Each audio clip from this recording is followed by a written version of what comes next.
Kalau kita ngelihat tanggal 2 Desember ya, besok pernikahan BCL ya. Banyak cara untuk melihat tanggal pernikahan tersebut. Kalau cuman ngomong 2 Desember 2023, kalau kita ngomong ambil angka tanggal 2, 12 12 itu 3, 2 tambah 3, 5 2023 itu kan 5 tambah 2 7 tambah 5 12, berarti angka 3. Jadi secara perhitungan tanggal besok itu dikuasain oleh planet Jupiter.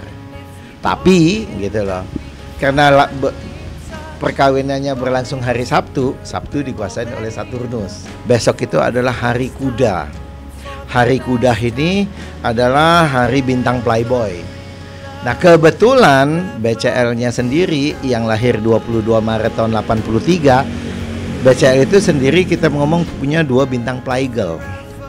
Makanya orang yang biasanya ada bintang Playboy atau Playgirl ini biasanya kalau cewek cantik, kalau cowok ganteng. Besok adalah gitu loh, hari yang cukup bagus untuk BCL. Pergerakan planet hari ini dengan besok itu posisi moon atau bulan berada di rasi Cancer itu juga bagus. Sementara Venus yang melambangkan percintaan, kebahagiaan lagi masuk ke rasi Libra mulai hari ini, itu juga bagus.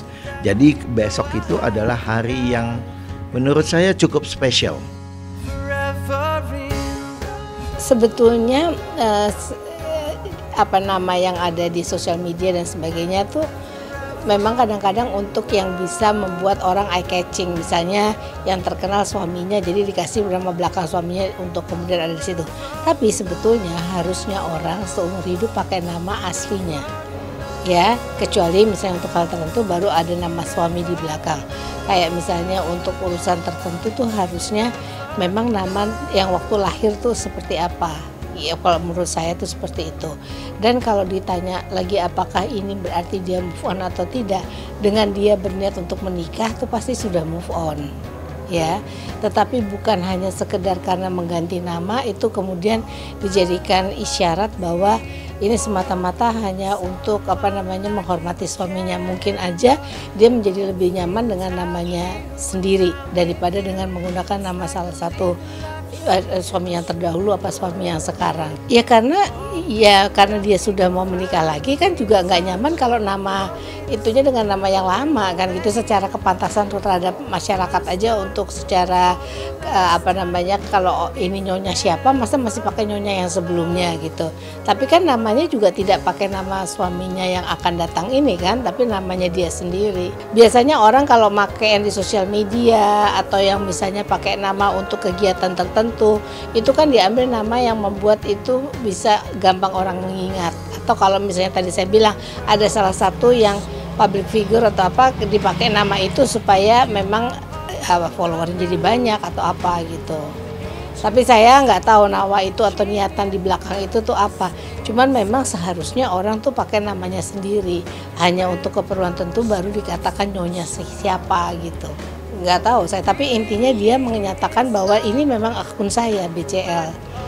Terlepas dari siapapun suaminya, mungkin dia mau mengatakan this is the real saya, ini ada di sini gitu. Kalau manusia itu sedang lagi dalam keadaan bersedih dan sebagainya, pasti dia tidak bisa melepaskan diri dari apa yang dia dapatkan dari suaminya, kenangan indah, hal-hal yang positif tentang perkawinan itu dan sebagainya. Sehingga mungkin saja merasa bahwa saya tidak akan move on lagi gitu. Tapi kan di perjalanan waktu, lingkungan, semua yang pasti dalam kehidupan itu kan perubahan. Perubahan itu yang kemudian dapat dimaknai oleh orang dengan cara yang berbeda-beda. Boleh seluruh dunia mengatakan kenapa sih lo nggak bisa setia? Yang ini kan dia sudah setia sampai suaminya menutup mata. Orang yang mengatakan seperti itu sebetulnya nggak pernah berempati pada orang yang mengalaminya. Pernah nggak merasakan apa yang dirasakan oleh orang ini? Pernahkah empat itu memiliki perasaan, pikiran, keinginan dari orang yang diajak bicara atau orang yang menjadi objek lah itu ya. Itu belum tentu mengerti bahwa apa yang dia alami, pergulatan dalam dirinya, terus kemudian bagaimana membesarkan anak sendiri. Mungkin orang tidak ada yang tahu dengan dia sebagai seorang single mom gitu. Jadi menurut saya stop berkomentar orang yang lain karena you are not her. Jadi tidak bisa membayangkan situasi dan kondisi yang dialami oleh orang ini. Dan kalau dia kemudian mengatakan bahwa dia mencoba untuk kemudian mendapatkan orang baru lagi, bukan berarti dilupakan mungkin suaminya yang lama, almarhum itu. Tapi kemungkinan ada rasa untuk semangat hidup lagi dengan adanya orang yang mendampingi dia menghadapi masalah-masalah yang terjadi dalam kehidupan. Mungkin menurut saya seperti itu. Orang menikah itu kan nggak selalu ingin hanya memiliki keturunan, orang itu harus gini-gini, enggak juga. Kadang-kadang teman atau partner dalam hidup itu juga ada yang menjadi tujuan dalam suatu pernikahan gitu.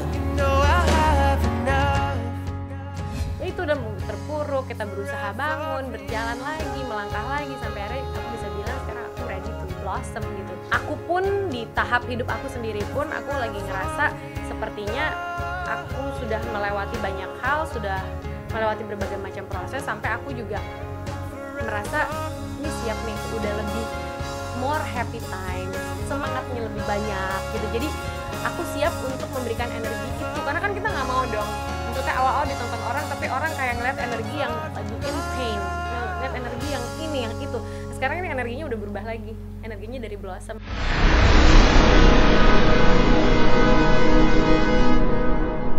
Jadi jangan lupa untuk subscribe Cumi Cumi. Ditekan ya tombol lonceng merahnya.